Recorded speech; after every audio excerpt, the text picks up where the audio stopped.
Are we gonna make one last check on? Nope. I seen this on the Temptations. Hello. Welcome to a special edition of the Black Super Friends podcast. I am your host, D. Horace Towns, joined by my illustrious cast that I call my best friends, the Black Super Friends. On the top, right by my side, I got Super Mario 561. At the bottom, wearing a muscle-tight hoodie, I have my friend Sing Chris. That would be King Chris. That's King spelled incorrectly on purpose. Okay, this is starting to turn into a thing. Doesn't Joined for a special event tonight, we are joined by a special guest, Hollywood's best, the girlfriend therapist, Cortina Peters, who I have to check off all of these abbreviations. Cortina Peters LMHC, Cortina Peters CLC, Cortina Peters CSE, which is that means you're very smart and important. So welcome to the podcast, the girlfriend therapist, Cortina Peters. Thank you. Thank you. Always a pleasure to be with you guys. Always. Thank you. Yeah, thank you for being here. You're pretty exclusive to the BSF family. We've been catching you on Fox and all those different shows, and we would like to say that we're part of you. So as you continue to grow, we'll be on your shows as counseling subjects. So don't forget about us. All right. We'll never forget about you guys. Okay, so before I get into today's topic, I have to go to our sponsor, who is a relative of mine, and that will be out of Riviera Beach, Towns Photography, who I help with this slogan personally. Towns Photography. If I can't make you look good, you don't look good. Towns Photography. Riviera Beach. Sometimes it's that simple. Filters cannot do everything. All right. Therapy Thursday came into fruition after a show where I had the sniffles. And it was a conversation that me, Chris, and Mario had that turned into another conversation. So through those conversations, we talked about the importance of mental health. We talked about the importance of checking on loved ones. We talked about the COVID era and about being stressed. So backstage, we had a conversation with the girlfriend therapist, which turned into a whole nother show. So we haven't got the bill on that yet, but we're thankful. So tonight, we really wanted to tackle the stigmas that's attached to therapy and counseling in the Black community. And that is something that we are going to be proactive about, making sure that people understand that self-maintenance, self-care are things that we can no longer be ashamed of and things that we need to put on our radar. So, girlfriend therapy, anything before we go to this first topic, introduce yourself or tell the people what you need to tell them before we go into our topics. All right. Hello, viewers and listeners. My name is Cortina Peters, aka the Girlfriend Therapist, and I am here with the Black Super Friends podcast talking about therapy and the importance of therapy. Yes, I am a licensed mental health counselor, international life coach, motivational strategist, and it is my duty to make sure that I am educating you so that you can be equipped with all of the information that you need so you are able to make better choices in your life when it comes to your emotional wellness and your mental health. So I am excited about tonight's show. Okay. Let me see. You actually had a meme the other day that you put up on Instagram. And in the meme, you had a meme that said, people in therapy are often in therapy to deal with the people in their lives who won't go to therapy. Mm-hmm. So my question to you, is therapy something that we should add to our family plans? I absolutely think it should be something that is discussed, specifically when we're talking about the Black family, because that's not something that we normally talk about. We don't talk about being well-adjusted and our emotional health and our mental health. A lot of times when you hear Black families talking about health, they're talking about physical health. Like, don't eat all the sugar, don't do this, be careful on that, not too much fat back, not too much hormones, be careful, watch your calories and everything like that. But we don't really encourage healthy emotional stability. And so when it comes to you asking, do I think that that should be a part of the family plan? I absolutely think it should, because you have to understand, you have people that are joining forces. Sometimes you have mixed families, blended families, and we never really talk about the true emotions about how individuals feel about the mixing and the blending of the family. So if we make it normal, and if we normalize sharing our feelings and going to therapy and talk about things that may be bothering us, people will begin to be more open about sharing things that they don't necessarily like, things that make them uncomfortable, things that just don't sit well with them, things that they're trying to get adjusted to.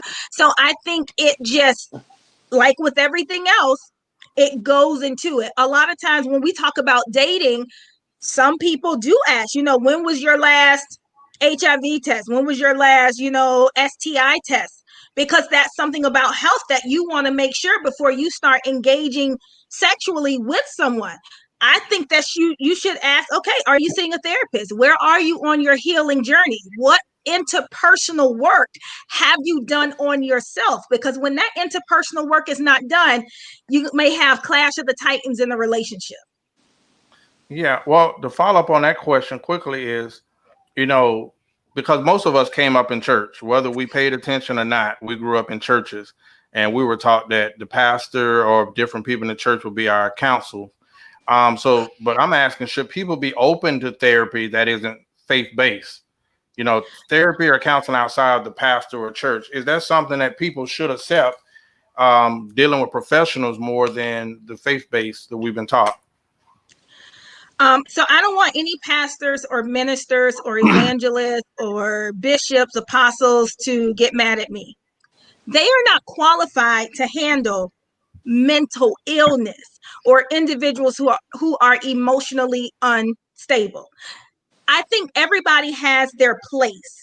Once it gets to a certain point, I do believe that pastoral counselors should say, you know what, this is outside of my scope. Let me refer you to a community resource. Let me refer you to someone who has been trained to better be able to help you with this issue. Now, I think that you can see a life coach, you can see a therapist, and you can go to pastoral counseling if that's what you need in your life. Oftentimes, they do have therapists who are Christian-based or faith-based, but they have also done the academic work so that they can merge the two. When you have someone who just went and became a minister, how do you know that they know how to help you through something? What if you've experienced trauma and now you've unlocked that trauma in the pastor office, and now all of your stuff, you are experiencing flooding.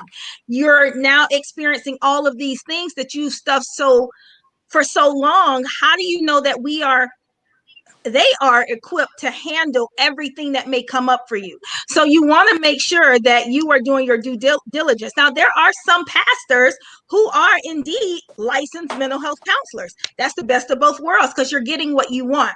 But I would say, for you to know that there are Christian-based, faith-based, spiritual-based licensed clinicians out there who can help you if you still want to keep that spirituality as a part of your healing journey.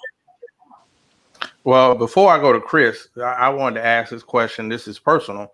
I follow Mike Tyson a lot. I don't know why I relate to him so much.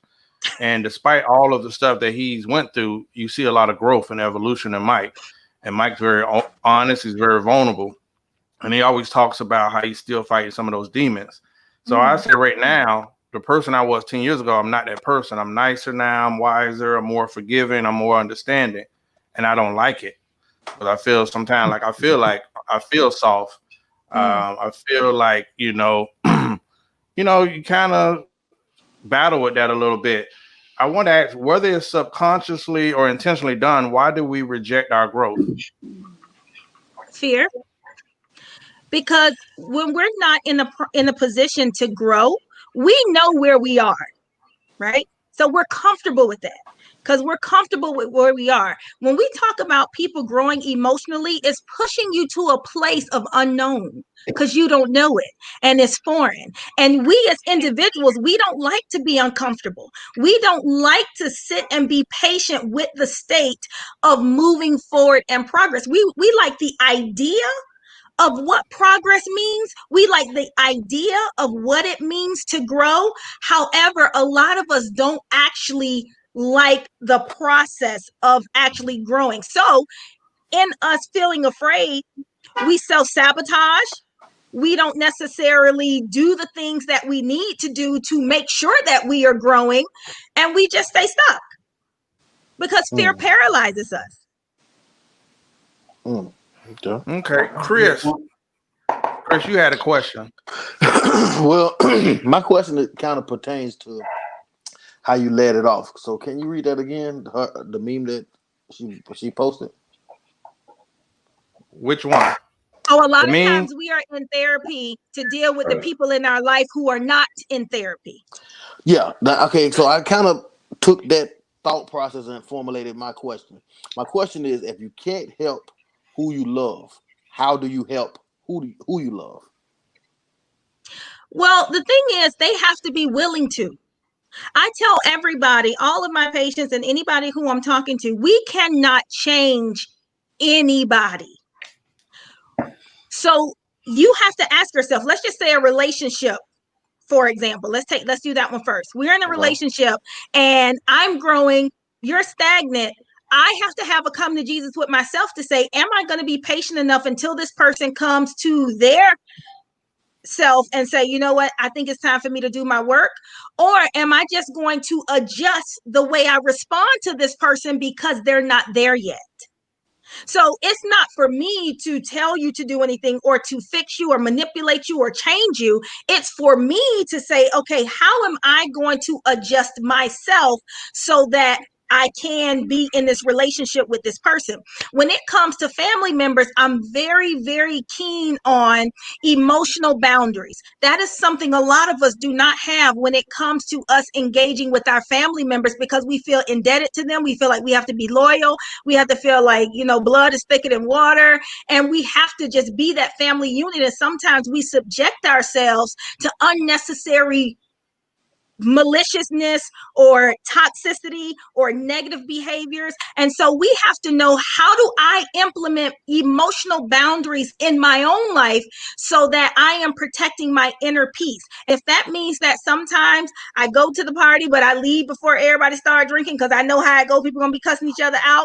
I don't want to be a part of that. So guess what? I'm going to go have fun, say hi to my family, and then I'm going to leave before it gets to that point because I'm protecting my peace. So I think it's the thing where you begin to change how you respond to the people that might not be where you are in your healing journey. Okay, from what I'm gathering, what you're saying, it almost seems like you're giving your family members a shorter leash than the person that you're actually dating, because from what I heard, you're saying setting boundaries, but for the other person, you're giving them time to actually catch up and grow to where you are. No. I said, if you want to stay with them, you give them time. If they're not going where you want to go, you have to ask yourself, emotionally, where I am going, is it going to do more damage to me to stay with this person? That doesn't mean that the person is a bad person. That doesn't mean that the person is horrible and the scum of the earth. No, it just means emotionally we are not on the same playing field. And so maybe some of the behaviors that they display are not healthy for the relationship. There are some people who don't want to leave the person. So if you don't want to leave the person, you have to be willing to have a conversation with yourself to say, okay, what's my limit? What will I be willing to deal with if this person never changes? Because I believe go ahead. How do you communicate that with them? You have a conversation. So the thing is, when we get into relationships, we don't really communicate. Oftentimes we fall into relationships. They start off as situationships, and then they kind of just morph because we've been around each other a long time. Now we just end up, 6 months later, I'm like, dang, I'm in a whole relationship. that's not even where we were going. So you never really had the conversation about what are the expectations of this relationship? Like, where are we going? What are we doing? Where do we see ourselves? Because you may be in a relationship with somebody who absolutely does not want the same thing that you want. Now you're 3 years in and you're just not having the aha moment that you guys are on two totally separate tracks. So I think from the beginning, you have to begin to have that conversation with your significant other or your partner or the person who you will be dating to say, okay, how do you handle conflict? How do you resolve conflict? What are some of the things that we both need to look at that have been turning points in past relationships? If there has been a source of contention in past relationships, how did you resolve that conflict?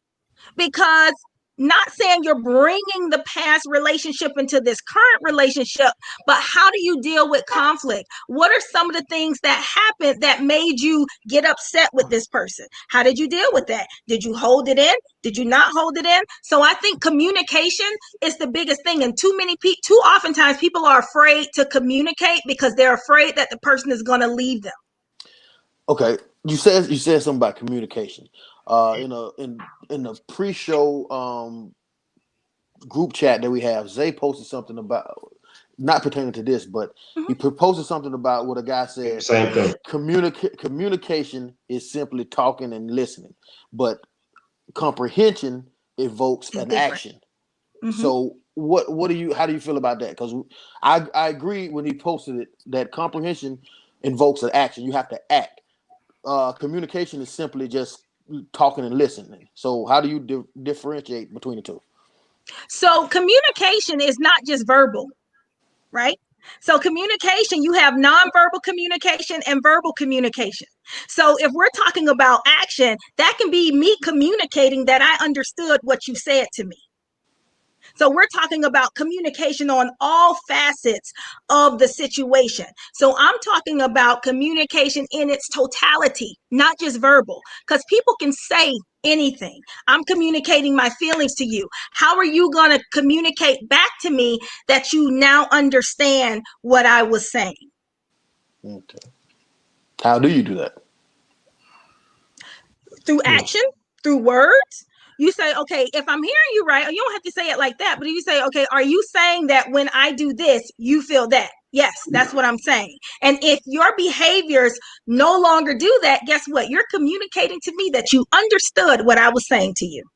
Okay. Well, I'm gonna But pass if you it on continue to do the same thing, clearly you did not understand what I was saying, and we have a breakdown in communication, or we don't have a breakdown in communication, and you just don't give a damn. I will pass it on because I don't want it to be the Chris and Cortina show. Go ahead, Mario. So I don't know if you watched our show Monday. I hope you did. I'm gonna guess you did. I'm gonna just say you did. On Monday we talked about friendships, right? And we talked about, it's almost kind of what Chris was alluding to in the beginning about this is what I got from it. Let's just say I have long-lasting relationship with some of my friends who are close, but we grown apart. Now I'm not gonna say grown apart. I'm gonna just say that we went in different directions in life until the point of the only thing that's keeping our friendship is I actually love you as a friend and all our memories. Because today, even if we was to have a conversation, it's so far apart. You see what I'm saying? But I feel that I don't let those people go out of my life. I just compartmentalize. Like I say, I love you and I can come and drink with you and laugh with you, but I can't do business with you. I can't have you around, like, you know what I'm saying? And the guys have brought up some good points. Was saying, now you can outgrow people and have to cut them off. So, but I feel like if that's truly my friend, I don't feel like it's a way that I can cut you off, because I don't see there's no need to, because I feel like I think I really don't see a need if I can control you, not hurting me. So, I see it one way, right? I believe that you can outgrow friendships. That doesn't mean that you become enemies. That just means that our interaction changes. So whereas we used to maybe talk every day, maybe we don't talk, maybe we talk once a month. And when we talk, is very shallow. It has no depth to it. That doesn't change the fact that you are my friend. You are my friend. But what it does change is the level of friendship we have. See, it's almost like if you have somebody stuck at the stop sign, but you went straight on go, they're too far behind you. So is it my job to pull them up when they are actively wanting to stay in park? No, they're still in the car. They still are trying to go, but they probably can't. So I think for your own safety, sometimes it's good to let go of friendships. I don't care how long you've been friends. And the hardest thing, because you don't want people to, well, not you, but some people are afraid of judgment. Oh my gosh, they're getting brand new. They think they're better than me. They got this. Anything that someone is saying like that about somebody else, that says a lot about them. Because if you were working on you, maybe we wouldn't have grown apart. And it's not me judging you or downing you, but maybe my conversations have changed, right? I think that's a great point. And then that point right there, I don't mind leaving. But I'm saying, what if okay, let's just say I have a friend, right? And he say, I want an apartment, a car, and to hang out. I don't want to be married. I don't want no house. I don't want to own a business. That's just what I want in life. So it's not even the point of I'm thanking you all that. I'm happy for you. I just don't want what you got. So I don't want to get dressed up. I don't want to be an entrepreneur. I don't want to do none of that. I feel like I still can have a place in my life for him just because you're not with me every day. Like you're not in my direct circle of, you're right. I might not talk to you every day because it's going to be a lot of stuff that's going to go over your head or you might not be involved with. But if I do talk to you, I believe you can still like bring me laughter, joy. I go down memory lane. So that's why I feel like I don't really believe unless a person is hurting you or weighing you down that you have to cut them off because you separated in life. You know what I'm saying? Because you went in different directions. I just don't believe that you have to cut them off because you don't do what I do or you haven't matured, so-called matured to a level of me. Then I think it comes in categories. Again, I have friends in different types of categories. I have friends in business. I have friends in my social circle. I have friends in my professional circle. And sometimes none of them mix. Right. So I know what category to put those particular friends are. And you also have to figure out, because I know we use the term friend a lot. Sometimes you have very close associates that may feel or seem like friends, you know, and sometimes the lines are very blurry. So for you, I think it's on everybody's individual timing for them to define what friend means. Maybe we've grown so far apart that you're no longer necessarily like my close friend, but maybe you're like a very close associate. That doesn't mean I X'd you out. That don't mean I closed the door on our relationship. It just switched a little bit. I agree with that. You know, I just wanted to see, do you feel like it's a necessity to cut people off? Now, let me say this. Right. They may not have done anything to you, but if it's emotionally toxic, I believe that there are some situations where you need to cut it off.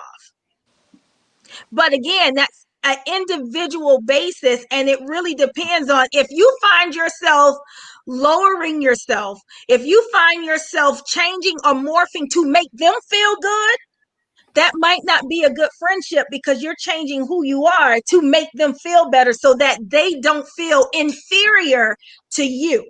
Right. That's something that needs to be X'd, because why are you now lowering and having low-level thinking so that you don't make them feel uncomfortable? I got you. Yeah, I got one more question. Oh, go ahead, too. No, I would just add to what Mario was saying, Cortina. When we had that conversation, it was one of the best topics we had because I was telling them that I did feel like we had a responsibility. It's kind of like a tree. A tree has to prune the old limbs to grow taller. But I was saying that I needed this year for myself, I based everything off reciprocity. Like all of the relationships that I had, the true friendships, I wanted and almost demanded that they have something where it gave. You know, I'm giving out, but I'm getting something out of their relationship. I felt like that's something that shouldn't be too bad. Is that wrong for me to say I'm demanding more from my friendships? I don't think that if all of you had different ideas of what it meant, none of you would be wrong, because it's a personal decision that you make on how you govern your life. If you have an expectation of your friends to level up, then that's what your expectation is, because a lot of people feel like iron sharpens iron. I want to be with like-minded people who are going to keep me sharp, who are going to call me out on my BS. If that's how you feel, then that's how you govern your life. If some of you feel like, you know what, I can have this friend here, I can have this friend here, this friend here, this friend here, and I don't have any expectations for them, that's perfectly fine also. Like, there is no great big book that says this is the way friendship should be. As long as there is respect, as long as there is reciprocity and a level of commitment, then that's all you need. Do you take that? Is that the same thing for relationships? Well, relationships, you have to understand, the relationships are a bit intimate. Relationships, depending on what you want, require more. And what I mean by that is you're now sharing your life with this person, if that's what you want it to be. My friend, they can come and go, they make their own decisions. That's not going to break us up, right? But if I'm in a relationship, the expectation that I have of my mate may be starkly different and a little bit more rigid than my girlfriend. Now that's a good segue to my second question. When do boundaries and compromise, how do you level those out? Because at some point in relationships, you're gonna have to have a non-negotiable. Like, nah, I'm not taking it. But what if one of your non-negotiables and that person, everything right, but then when do you know that, nah, I'm not doing this, but then you know what, I should compromise, long as it's not moral. You know what I'm saying? Not morally stuff. Like I'll give you an example. Like, some people won't let or don't like their others to have opposite sex friends. And like I was blessed, because like right now, when I got married, my wife had no problem with that.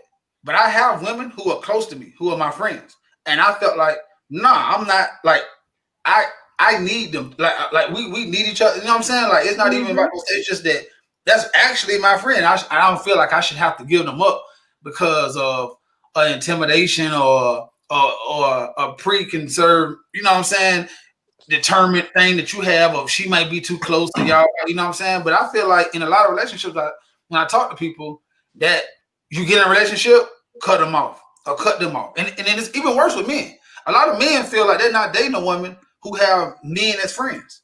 You want to know why that is? Oftentimes it's because they're projecting their own stuff and what they would do, sleep with their platonic friend onto their girlfriend. So they're viewing their partner through the lenses in which they govern themselves.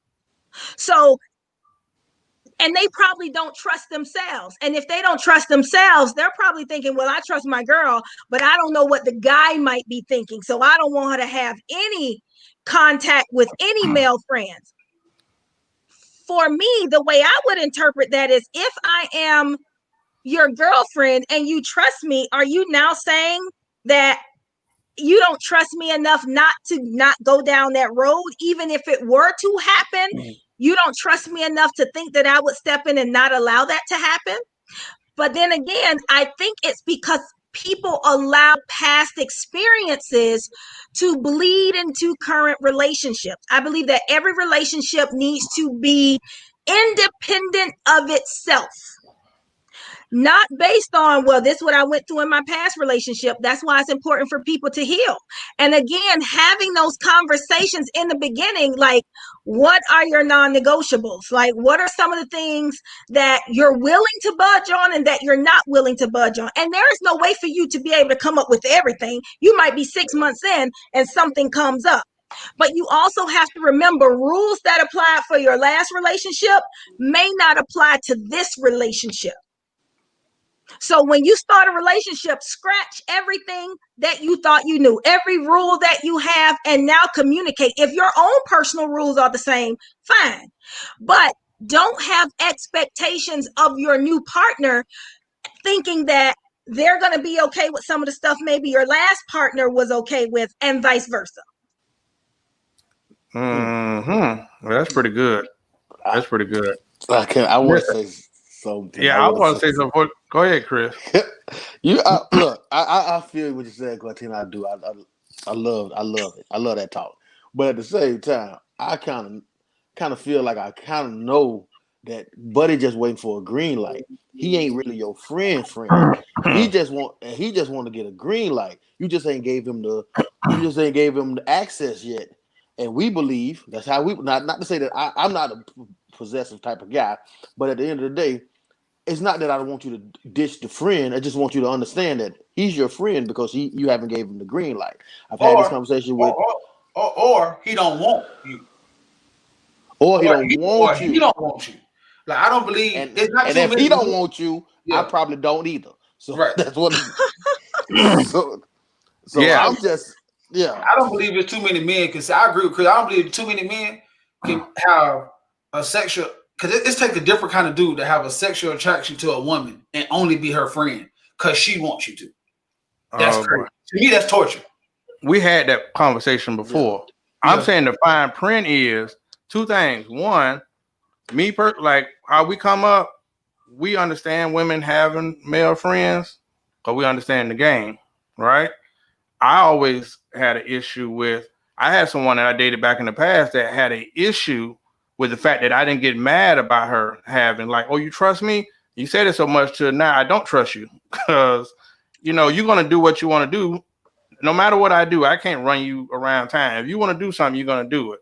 You know what I'm saying? So that's it's some fine print to what you're saying, but you're the therapist. So I digress. So I would say, again, I think it's an individual basis. I am very blessed with the relationship that I am in. He could absolutely care less who my friends are. Like, it doesn't bother him, which is absolutely great for me because I am an extremely social person. I like talking to people. I'm energetic. I'm open.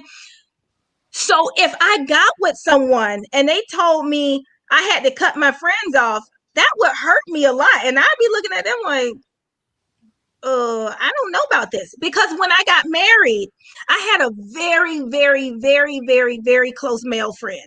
Never been sexual, nothing. His girlfriends, like, we were just tight like that. When I was going through cancer, like, he came over and helped me. Strictly platonic. We slept in the same bed, never touched me. I felt comfortable getting undressed in front of him. Nothing like that. Okay, anyway, I see all. However, when I started dating my now ex-husband, he didn't like it. He was like, I don't want you talking to him no more. I'm like, amazing. And it took me an extremely long time to cut it off, but I didn't want to. But now we're talking about me engaged and getting married. I had to cut off that friendship, and it hurt me really, really bad to after we got a divorce. And then it was kind of like, dang, you just kind of like disappeared and cut me off and everything like that. And I told myself that I would never do that again because somebody who was here before you were here, who was there for me, who saw me when I was sick, I had to just like X them out the way. How would I feel if I was a female and one of my male friends told me that, you know what, we could never speak again. Like we'd be like, hi and bye, but the friendship we had, I can't come to you. I would respect it because I understand that's how some people are. Would it make me feel good? Absolutely not. Cortina, that friend that you used to have you seen him? I saw him after that, yeah. Did you ever meet his boyfriend? No, and actually his now ex-girlfriend, we are super close friends. So I mean, you don't say. I became closer to her than I am with him. I'm saying, Cortina, though, there's no way. Still in love with you. Yeah, I believe that you can have friends too. I believe that, and I believe because I have it, so I can't be a hypocrite. I have women who are friends too, but it's because I don't have attraction to them. Because I have a strict line that if I am attracted to you, you can't be my friend. I'm sorry. That's turmoil. As a counselor, as a psychologist, you should know that that's not healthy. So you gotta look. Okay, so let's just look at it this way. I find men and women attractive, right? I'm not bisexual. No, I'm just saying. I think that attraction is attraction. That doesn't mean I want to sleep with every man who I find attractive. I just acknowledge that they look good. That has nothing to do with whether I'm going to bend my morals or my values to sleep with this person and jeopardize my relationship. That's where boundaries comes in, and that's where self-control comes in. I agree with that. But that's you. I was waiting on that. We're talking about the guy. But you are not every guy. Doesn't matter. Self-control, my bro. You're not every guy. The ladies, man, you knock it off. What you the ladies, man? It can be done. It can be done. I'm sorry. I think it can be done. I absolutely think it can be done. Hey, man. Yeah, my best friend come to the forum. Y'all know my best friend, and they couldn't understand it. But that was rare. I did recognize it was rare. Ladies, man. And I'm sorry. I need help. I don't understand it. So Mario, I think you said something very good because you said you implemented a boundary for yourself. Right. Which is absolutely great. Most people don't know how to do that, and that's where they get in trouble. I agree. That's why I had about you right. I don't walk into a situation saying, "Oh, it don't matter how fine she is." Yes. I got self-control. Oh hell, if that's the case, then everybody will be virgins because we understand that half the women we sleep with is not right for us. Where's the self-control there? They choose not to have it. Right. So I don't think it's a choice sometimes. I think sometimes we just act in a moment. Because then I put like this. Every man on this platform right now, I'm gonna speak for everybody, and I could be wrong. But I feel like we have had sex with a woman and then said, damn, I shouldn't have did that. So you didn't make that conscious choice. Whatever it was, you was in the moment. So all of a sudden, that same guy right there can tell me you can be around a woman who you find to be incredibly attractive, and every time you around her, straight and narrow. But there's a difference between one night stands and just sleeping with that person versus always putting your hand in the cookie jar when you're around somebody who you find attractive. Those are two different things. Oh, so no, if you're not good with me, because I can release it. I'm being real. Like one time, the pressure of it. The one time I done had sex with women one time, and they done became good friends of mine. But it was just because it took that. It was a turmoil thing. I'm telling you, and maybe that's why I had to understand my boundaries before I got married.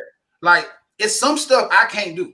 As a man, I feel like you only as strong as you knowing your weakness. So I know it's some stuff I can't do. So when you are self-aware, and this is part about healing and going to therapy, it makes you more self-aware. There are a lot of people who are not as self-aware as you are to be able to make that decision in their life. Right. And then I think when you say that's what we know. So if by me knowing that, then I have to know that most of the dudes out here who say they can do it, they can't. The line. They probably can. Huh? I'm saying, but if you just said most people not that self-aware, that means they don't really know that. Because I believe a lot of people think, I'm a firm believer in saying you don't really know what you are doing until you get in the situation. Mm-hmm. That's true. So a lot of times people think they can, but I feel like it's playing Russian roulette. Because if you out here and you're a hunter, you can say, I got self-control. I'm not shooting that deal. Yeah, you might not shoot that deal when you're knocking down all the other deal. But if you be in the forest for 3 days and then it ain't no more deal coming, you going to still have that same self-control when you a full-blooded hunter? No. You going to let that rifle go? Drake said one time, good enough for me. It's good enough. And then the pressure off. Then I could be like, shit, I'm good now. If I find you, I'm talking about if I find you attractive. I ain't talking about I just think you look good. I'm talking about I find you attractive. Like, well, you're like I want to get with you. Like right, no. It's not about that. I want to get with you. It's about I want to smash. Same thing. I'm not saying I want to be with you, but I want to get with you. There's a difference. Yeah. So that's what we're saying. That's like that's a turmoil to me. Like to be around somebody like that. Because what happened is she friend zoned your ass, and now you okay with that. hell, that's it. Can you tell me something about that? How do you feel about a dude being friend zoned? So it's funny that you say that. So this is my own caveat. Oftentimes when we get into relationships, we get into relationships with people who are not our friends. So when the relationship goes left, you don't even have a friend there, so they aggravate you more. With your friends, you are a little bit more tolerating of certain behaviors because they are your friend. That's why I say, while you're in a relationship, also work on strengthening the friendship with that person. So when you pissed off at them, y'all can crack a joke. Now you know what? The tension is a little less, but you're still able to respect that person. Again, sometimes we fall into relationships that were situationships and we don't fully even like this person as a person. And so I think being friends, and when you say friend zone, sometimes some of the friends that are in the friend zone make the best friends because they accept the good, the bad, the ugly, everything about you, versus you were trying to be somebody when you were trying to get with this person. And now the real you can't really come out because the only thing you were showing was just parts of you. But that friend over there knows the ugly part, your ugly crowd, when you snotting, when you hang down with the bonnet on, with all of this other kind of stuff. So I think that everybody should build friendships in relationships, because when the love kind of goes, sometimes relationships are up and down. I ain't really feeling them the way that I was feeling them, but it's going to come back. In those gaps, we still have our friendship. So we still make sure that we are working together to keep this relationship moving forward. But when it comes to the friend zone part, I mean, hell, there are a lot of women that are friend zone too. And that's a crazy place to. Do you think that's healthy? I don't see anything wrong with being in the friend zone. If you're not in the friend zone, what other zone is there to be?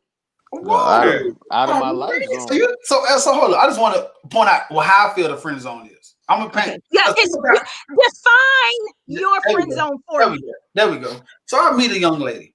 I think she's attractive, right? And we vibe. We think everything is going good and everything. And so we hanging out. And for some day, I make my move. And she tells me, no, DeMario, shit, we good. We vibing and everything like this. And we cool. And I can count on you. But I don't want to go to the next step with you. But if I make my move, that means I really feel a sexual attraction to her. And most men have been doing most of that to build up to that day to make his play. Okay, so he makes his play. And then she bats him down. And then he said, well, you know what? Okay, it's cool. The average guy is saying it's cool because he's trying to look for another way in. But if he don't, let's just say he sit down and say, you know what? I'll take that because I do value her friendship. But not every time she go out with a dude and something happen, she come to him and he pat up. But you know that you can be a better dude. Every time the dude do something to her, she come to you because you're a good friend and you genuinely care about her. So now you become the guy who is building her up, supporting her through all this for all these years. But then you know that you can be the better guy for her, but you never get a chance because your dumb ass is in the friend zone and you been with Tom, Dick, and Harry. And now them boys over here like this, and then you still just sitting there in the friend zone. To me, that's the friend zone is hell are equal. But you know what? At a certain point, though, Hart, that friend zone has nothing to do with the female. That guy decides to be there all those years because he has the power to either leave or start dating somebody else. If he wants to stay in torture, for some people it is, for some people it isn't. He has to have a come to Jesus moment with himself to say, all right, this is torture for me because I know I can be a better man, but regardless of what he says, if she does not feel like he will be a better man, then he won't be. Because she might not be attracted to him. She might be broken and only be attracted to broken people, which will, if they were to get into a relationship, guess what? It's going to be hell. Right. Because so she's not yet ready. What would you advise him on? That's what I'm asking. I would say, what's the core issue of you staying in this friendship? What is it? Is it that you truly want this person? Because if in the back of your head, you are thinking, I'm going to be a better man, I can do better by her, you being a friend is not genuine. You have ulterior motives. So if your motive is, maybe one day she'll see that I'm the better man. You're not being authentic. But don't we because want your our friends to have the friendship, best people? huh? Don't we want our friends? I want Chris, Horace, and Zay to marry the best person in the world I can. Absolutely. And you. I met your whatever I said. I'm happy. I could genuinely see. I always want. So as a friend, you should want the best for your friend. Absolutely. Especially if it's your ass. But you have to think about it. I don't want the best that's for my friend if they are not healed, because they're going to make the best from somebody else the worst for that person. And I don't believe in having two broken people. So I will encourage my friend to get healed, go do that work so you can attract that best person for you, so you can have a more emotionally stable, healthy relationship. Because if she's still wanting all these toxic people, she then has to look in the mirror, or he then has to look in the mirror and say, what is it about me that's attracting all of this toxic energy? What is it that I need to heal and work through that makes me settle for something that I shouldn't be? One more and I'm gonna let it go. Cortina. God knows they Hold up, Mario. Go ahead. Before you go to that point, Cortina, a lot of relationships I have observed, the female and the male in the relationship, instead of communicating with the boyfriend or the They go to mate other and people. actually communicating, they communicate with the guy on the side who is the venting post, instead of talking to her dude. And he's he didn't do, and he's gonna play a role because, like he said, he's friend zone, but he's friend zone and waiting. Mhm. I said a lot of relationships go like that because she's talking to this dude and he's playing a part. Oh yeah, he wrong. Oh yeah, he shouldn't have did this. Oh yeah, da da da da. All because he just want to smash. And I don't know why some females never pick up on that, or maybe they don't care. But I see it happen a lot. That's what I was gonna say. They're naive. They don't want to see it. It's easier to talk to the person that's going to enable them and coddle them in their probably foolishness that they're talking about. Because if it's that big of an issue, what this person did to you, why are you still with them for the 50th time that they're doing the same thing? So clearly they're communicating to you. They don't give a damn about your feelings if they continue to do the same thing. And I feel like instead of going to the side dude or to the person, you need to go see a therapist, because something about you is still keeping you in that relationship and is not giving you the ability to let go. I talk about letting go and releasing. Everybody does not have the ability to let go and release. So you have to ask yourself, what are you getting from running to that other person, confiding all of this stuff in them? However, you won't say that to your boyfriend or to your girlfriend. Bam.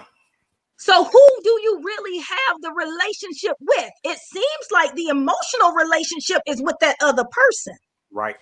And do you think what she doing is fair to him? Absolutely not.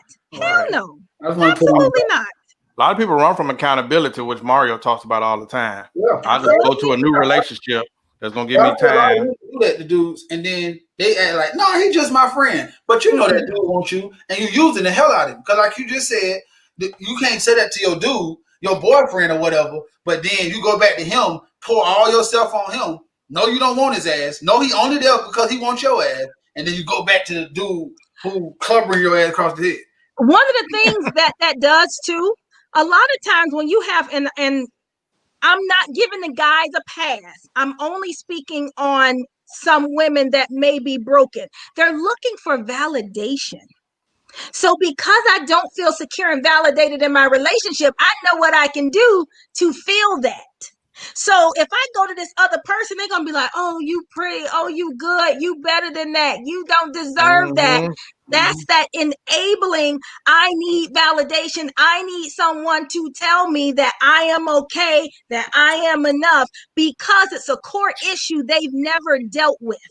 And so in the therapy that I do when I'm starting to like first meet individuals, we do a lot about core issues that were developed in childhood that we continuously carry into our adulthood that serve as barriers to us being able to move forward. If you feel unworthy, if you feel unlovable, if you feel like you're not enough, if you have insecurities, if you have a fear of abandonment, if you carry guilt and shame, all of these things, we have to be able to work through them and process them so that they are not hindering us in any relationship in our life. Because I've seen a lot of parental relationships hindered because of parents who are not healed when they go to have children. All right, Zay, lay across the couch. Zay has an issue with tardiness, but that's another show. You're lucky I'm here, Eddie Kane. Yeah, okay. All right. You see how that movie turned out. Dang. Okay. Xavier, do you have a question for the girlfriend therapist? Well, actually, you guys kind of covered it. I was trying to chime in, but y'all kind of hit the points that really didn't matter or need to be addressed. The one thing that I will go back and say to you, though, Cortina, as you started with your me, I did want to touch on that because that is something for me that I have faced. So when you have family members who are this way, we talk about friends, and you supposed to prune them and drop them. I always feel as if you're tied because it's a tree. From the root, you're gonna grow up. That tree never ever separates. Yeah, we talk about pruning, but for me, the pruning is gonna be they annex themselves. It's not me. I don't feel that way. I feel like Mario. I'm very good at compartmentalizing. I have friends that are wealthy. I have friends that are successful. I have friends that just care enough to go to the store and get a beer, but it's gonna always their love for you is genuine. I'm not chopping those people. That's just me. But I am going to put them in their respective places. But as we talked about the meme that says that a lot of people in therapy because individuals need to go to therapy and that won't. I think my question was along the lines of how do you go about getting that person to entertain that idea of help once you recognize that they need help because they're no longer, even the comprehension conversation. I kind of want to tap in there because a lot of women run around and they say comprehension, right? Excuse me, communication. But they're not trying to communicate. They're trying to talk at. They're not trying to talk to understand. Right. And you can't resolve a problem. Like you said, I'm one of those people that can have a conversation about anything as long as we're moving toward a productive or positive end. If you just want to talk to me to tell me about what I did and never want to take any accountability that it takes two, then you know what I'm saying? How do you have that conversation? And I think that itself is a problem mentally that you need to check because there's no way that you're always right. None of us. So we need to have that sit down on that couch. How do you get that person to get to that point? Well, first, when you're in a relationship with somebody, oftentimes, or with family members, there's a big push for therapy now. You would be able to hear some of the comments that they make in regards to therapy, which will give you an insight on if they are even open to the idea. I think people have this misconception when it comes to therapy that they got to be severely mentally ill, drooling out the mouth, rocking back and forth in a white padded room like this, that's their idea of therapy or what they see on TV. Like I will always say the biggest thing is having information so that they can make the right choice. I think that's why it's so important that I have the platform that I have as the girlfriend therapist, because it dispels a lot of those myths. When I am in my therapy sessions, we say, yes, honey, I do snaps, eye rolls, head turns, everything, because it really makes them. Work for us. Yeah. That ain't gonna work for us. I'm just saying. No, okay, let me say this. I do have some clients, patients, that are not my potential patient. However, no. Like on the E Avenue type kind of patients. And when they come to me, because I can understand them when they talk, again, I'm from the hood. So when they're using different verbiage, I automatically connect with them and they appreciate that. So now they're trying to tell their friends, like I'm trying to tell them, they need to come on, like you ain't no regular therapist. And it's great to hear people spreading that. I think the biggest thing is people who have actually done it, who talk about their experience. You cannot encourage somebody to go to therapy if you've never gone yourself, because that's going to make me say, well, what the hell I'm going to listen to you for? You telling me to go to therapy. I think you need to go. Does that mean you're going to go? So I think actions speak louder than words. If they know that you've tried it and it's worked for you and they can potentially see the progress that you've made, then look, you have a better chance of encouraging them to go to therapy because they've been able to see the progress in you. And it's not like, oh, you're an issue. I'm perfect. I don't need to go to therapy. Cortina. So I think you have to, yes. No, I had a question after you finish. Oh, okay. So I think it's, if you really want to talk about somebody going to therapy, or if it's a significant other, you can say, why don't we go to therapy? Not you. That's why I'm a firm believer in I statements. Because if I'm saying you did this to me, you, I'm automatically going to be on the defense. But if you say, you know what, I feel, unappreciated because of X, Y, and Z. It's not me pointing a finger. It's me totally talking about my own feelings, which will then create an environment where we can have a conversation. I am going to go back and master and mix that clip, that last piece you just did. I took a lot from that. That might have been for me, myself, personally. The question I had, though, is I had 3 different people, 2 I know and 1 I don't know. They are dealing with grief. They've lost a loved one, a relationship where someone's passed away. Yep. And I think they're battling because they had a fairy tale relationship, something like Nipsey and Lauren, and they are struggling. So I wondered, what's something they can do to start with, besides coming to you as well, that deals with closure? One of the, a loved one passed away, and it was abruptly, so they didn't have that closure. So they're still in limbo. They may feel like they didn't have certain conversations they needed to have, or they never thought that situation would happen. How do they deal with that grief that's crippling them? One of the things that you have to identify is, where are you in the grieving process? There are a lot of people that don't understand what it means to truly grieve. And there are different types of grief. You have complicated grief, you have delayed grief, you have instantaneous grief. You have to understand that there's a lot more people grieving than we know about. You have people who are grieving people who have not even died yet. And I'm not talking about for the loss of a relationship, but if you have a loved one who has Alzheimer's or dementia, you are grieving the person they used to be. If you have someone who has lost their eyesight due to diabetes, or, they no longer have the ability to move around and the relationship has changed, you are now grieving that relationship. So to the person who lost someone physically, I would say begin to identify where you are in the grieving process, because that's going to determine how you move forward. Are you in the angry stage? Are you in the bargaining stage? Are you in the denial stage? Are you in the depression stage? Are you in the acceptance stage? Because from there, if I am in the denial state, I have to come to the realization that this person is not coming back. There's sometimes people are afraid to grieve people because they feel like, if I grieve them and get through this, I'm going to forget them forever.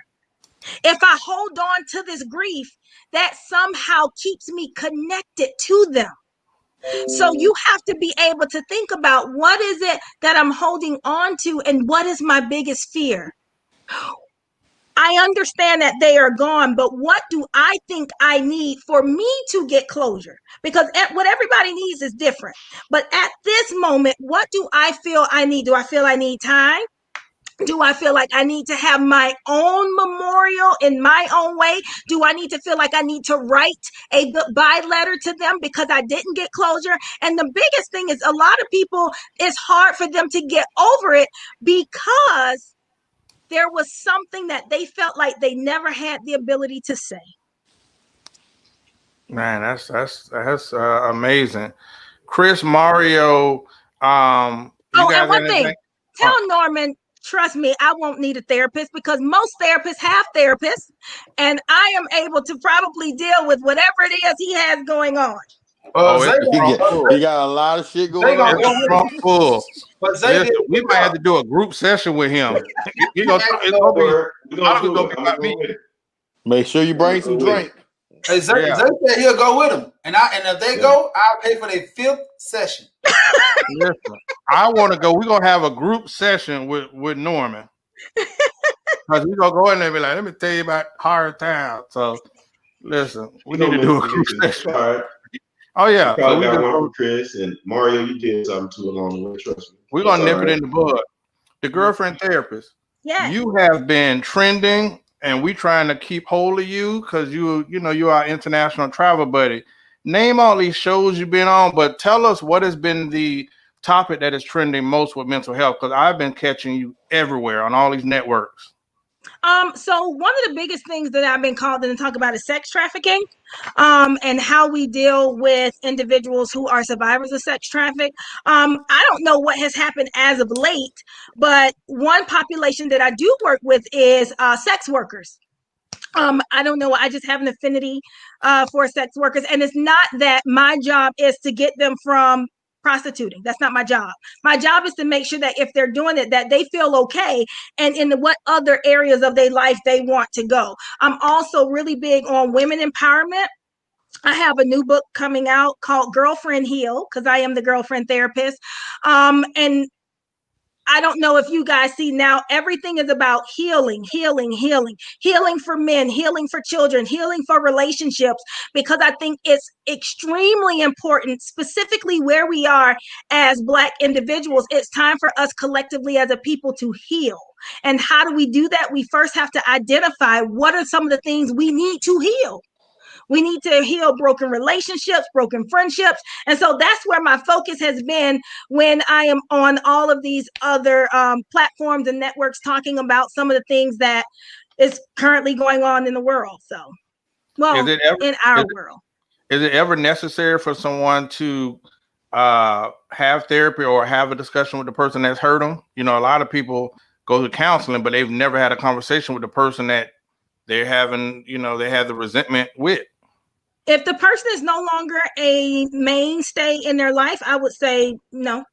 Okay. Because there's activities that you can do where you can release those resentments, but you've identified them. So you're able to move on. Okay. So that also goes into somewhat of making amends with some individuals also. And when you make amends with somebody, everybody who we make amends with does not always have to end in us having a conversation. I think it's very specific to the individual. I think it's specific to the situation, and it's a case-by-case basis. But to answer your question, do we need to have a conversation with that person who we had that resentment towards? Not all the time. Because that person may or may not be available. Let me ask you a question, because like Tootie alluded to earlier, we've all grew up in a church. We have some type of church background, right? You know what they tell you. You gotta make it right with that person, or don't go lay down, you know, with anger still on your heart, you know, all the above, right? And so we're indoctrinated that way. So we're thinking, I know I'm one, where if I have an issue, we gotta talk about it. I don't like stuff under the rug, because I feel like it's just gonna hiccup or blow up later on. That's depressing, right? So there's a difference between holding on to something and really releasing something, and I'm okay with it. If I've released it and I'm okay with it, nothing's going to be able to blow up, because guess what? I'm not holding on to something. But if I'm still holding on to it, that's when we're going to have a blow up, because I haven't truly let go of that. And yes, you got to give me some of your exercises. Let's say me and you get into it, right? And they say, don't go to bed angry. If I release that, I'm going to bed. I'm no longer genuinely angry. I'm not angry. But I think it's on the person to do that. Everybody does not have the capacity to do that. And that's the issue. Getting to a place where you are able to do that. Because maybe right now, I can't have a conversation with you, but I'm releasing it. But tomorrow I may come back and have a relationship with you. But before I went to bed, I've already released it in my own way. And I think that a lot of us hold on to things that we learned in the church. And this is no disrespect to the church. I love God. I love God. Yes. There's a lot of religious stuff, not spiritual stuff, that we still hold on to that's counterproductive to our growth. It makes it very hard, and it keeps us in bondage from moving forward because we're so dead set on doing this thing that's actually religious and has nothing to do with Jesus and God's principles, but we do it because that is what was ingrained in our mind. And we have an internal conflict and battle, like, I feel like I want to do this, but I have to do this because this is what the church said do. You have to be able to not compromise your integrity, but see how you may have interpreted some of the rules that you were given. As I always talk about scripts that you were given from religious individuals to your own self, because there's a lot of church hurt, there's a lot of church manipulation that happens, and you have to be very aware of what is happening inside of you. Okay. Zay, we're gonna get some exercise and some tips. Chris, yeah, I need something for Xavier right now. We go through this seasonal. Chris, before we close out, I know I rushed you earlier. Do you have a closing question? I know you have some things. I had a couple of questions, but what I say is this: what if you already know you're crazy? What if you already know you hurt? What if you already know you've been broken and you've accepted a lot of it? You open with it. You communicate that. What do you do if you're one of those people? So I would say don't refer to yourself as crazy, because words have power.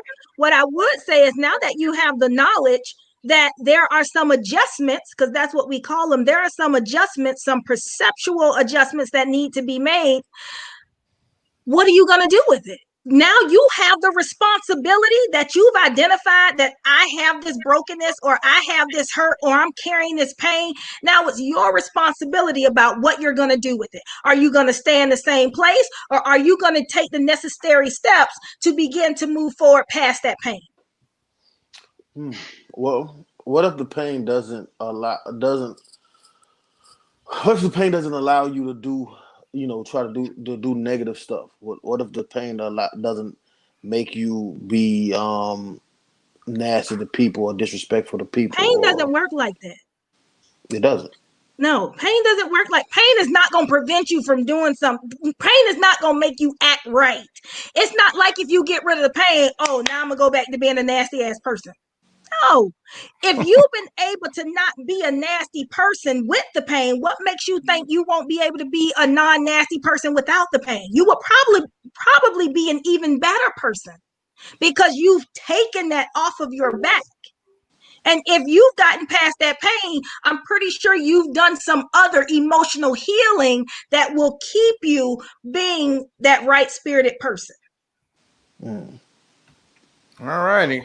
Well, the girlfriend therapist, I know we're going to have a good invoice for having such a phenomenal speaker on here. Do the last 5-10 minutes, what you have to give to the, because we have a lot of people that's actually tuned in right now. What's the word, or what's the good exercise for everyone that's tuned in right now that really is, like we said earlier, a lot of people walk away from therapy. There's so many stigmas attached to it, and we've given away a book last week. We're giving away a therapy session. We're doing this to try to get more people to do that self-check, especially in this COVID era with things going on now. So these last comments, this last 5 minutes is all you to speak to the people. So one of the things that I really want to encourage individuals to do is to really check themselves when it comes to them being fearful or having reservations when it comes to going to therapy. Take a minute to ask yourself, why am I so against it? Is it because I really just don't want to face what I know is inside of me? So I have a fear that's preventing me from wanting to go continue my healing journey? Is it because of all of the negative stuff I've heard? Is it because I've never seen anybody who's gone to therapy before? Is it because I still believe that only white people do that? Is it because I'm held by the belief I take all my issues to Jesus and just lay it at the cross? What is it that you're believing that makes you hesitant or closed about going to therapy? again, you can be one of the most well-adjusted people who can still benefit from some type of emotional healing and furtherance of your growth process. So don't look at somebody else's experience. How about you try your own? And I'm challenging everybody to challenge yourself and to challenge your friends to level up when it comes to their healing, when it comes to them healing their brokenness. If it's dealing with loss, grief, depression, loneliness, abandonment issues, if you have a hard time connecting and communicating with people, you have to begin to ask yourself, why haven't I not done something to help me in this area? When we have broken bones, guess what? We go get a sling, we go get a cast on our leg to help mend that bone. When we have broken feelings and broken emotions, why don't we go to the place that can help us put those things back into perspective? So you have to look at, where are your priorities? I see a lot of people, they like to spend a lot of money on a lot of different things, but they won't take the time to spend the money on therapy. So when that happens, you have to ask yourself, where are your priorities? What's important to you? If your emotional and mental wellness is not important to you, well, then it won't be important to me. You have to be willing to make the sacrifice, and you have to be willing to call your friends and your loved ones out to say, you know what? We need to do this. This is going to be beneficial for us. Because what's the worst that can happen? You stay the same. You're already there. No. I can tell you that word crazy is something that people run away from in our community. You know, nobody wants to be labeled crazy. And I will say that's always been a big thing. Before we go, we want to tell our fans that we now have the Black Super Friends podcast.com, and we will soon be televising live from our website as well. But Cortina Peters, wait, you know what? Guys, you guys any closing comments before I give it to Dr. Peters? Cortina Peters? Just say thank you once again for everybody who tuned in. We really appreciate you. You could have been doing anything tonight, but you was tuned in, and I understood we was on the couch, but I knew y'all was with us, so we appreciate her coming back again to let us sit on the couch, even if it's just for a brief moment. All right, Cortina Peters, how can they reach you? Chris, you have something? No, I'm good. Zay, you have something? Thank you, Cortina. You're Oh, welcome. yeah, thank you. Thank you. Cortina Peters, how can people get in contact with you? I am available at The Girlfriend Therapist on all social media platforms. So that is on Instagram, on Twitter, on Facebook, and on YouTube. I am also on TikTok at TikTok's Emotional Expert. And you can also visit my website. I am CortinaPeters.com. All right, thank you. What can we get the shirt? Oh, I have shirts. Yes, I do have shirts. So yes, you can get the Girlfriend Therapist shirts. You can get those.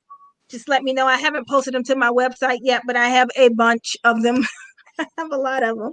Speaking of shirts, it's not gonna look cool on us, though, also. But, you know, I get one. Maybe we can give it out. Yeah, but it ain't gonna look cool on us like it cool on you. No, what are you talking about? I know some men who has Girlfriend Therapist shirts. You know what you look good in? Out the closet. Do you know what you would look really good in? A black super friend. See, I knew it. Yes, that's what you need. And we're gonna give you. We're gonna even swap your twin.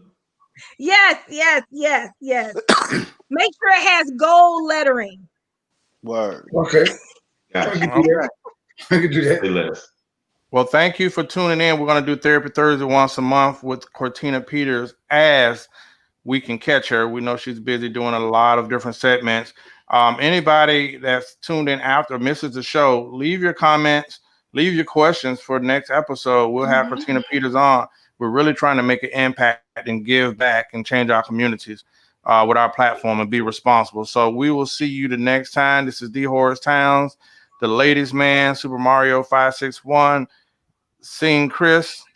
That's King Chris, spelled incorrectly on purpose.